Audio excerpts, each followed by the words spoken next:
Hey friends, let's talk groups. First up, I want to talk about 2 myths of partying in Facebook groups that are exactly that. They're total lies. The first up, groups are bad.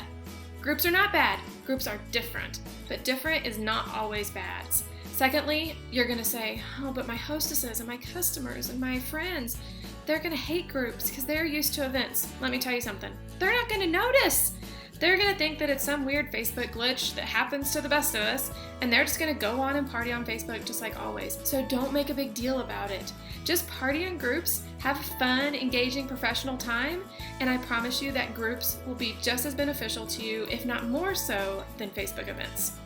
Let's talk about some ways that I've really found that Facebook groups have helped me grow my business and boost my party averages and get new hosts on my calendar. First up, I want you to know that you can have amazing party sales with Facebook groups. My average party has seen an increase in at least $50 to $100 per party since I started using groups.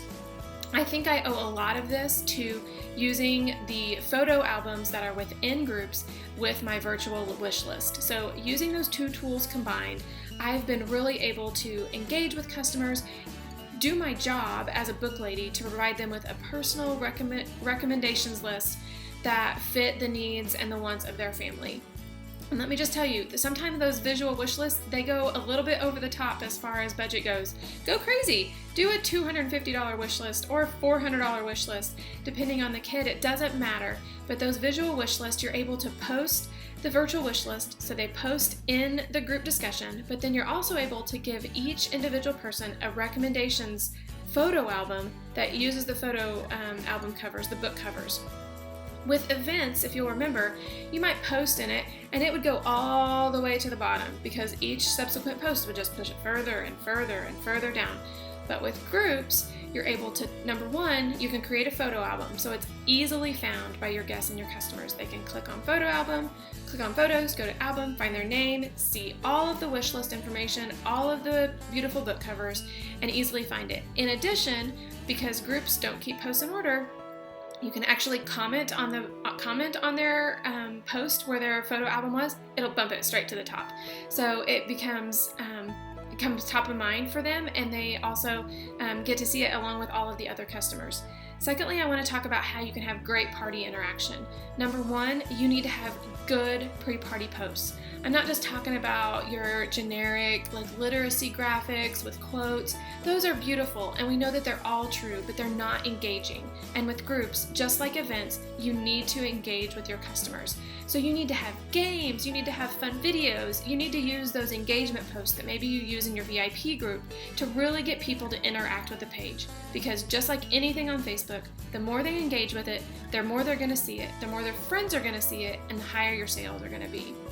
Next up, as far as party interaction goes, is I want to tell you how to keep your party posts and your pre-party posts separate. So as soon as the party is getting ready to go off, maybe it's the day of, the afternoon, the second your last pre-party post goes up, it's been a couple of hours, I want you to go in and turn off commenting on almost all of your pre-party posts. If you do this, nobody can comment on them, so they're not going to get mixed in with all of your party posts. I typically do this with all of my pre-party posts except for the recommendations post, because again, I want to be able to boost that so that people can see it and still ask for recommendations after the party. All of the other posts, turn off commenting. That way, they don't get mixed in and they don't get confused, and people who come to the party late don't get all scatterbrained with all of the pre-party posts. Next up, I want you to keep your parties fairly short. My team has gone to between 6 and 9 actual party posts. They're about 30 minutes. It's a welcome post, it's 4 or 5, maybe just 4 product posts, your business, your host, all of that.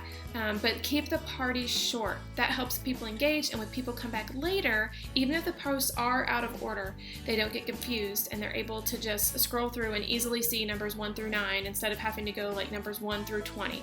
It's super helpful if you can keep your posts short. Finally, I want you to know that you can get hosts from groups.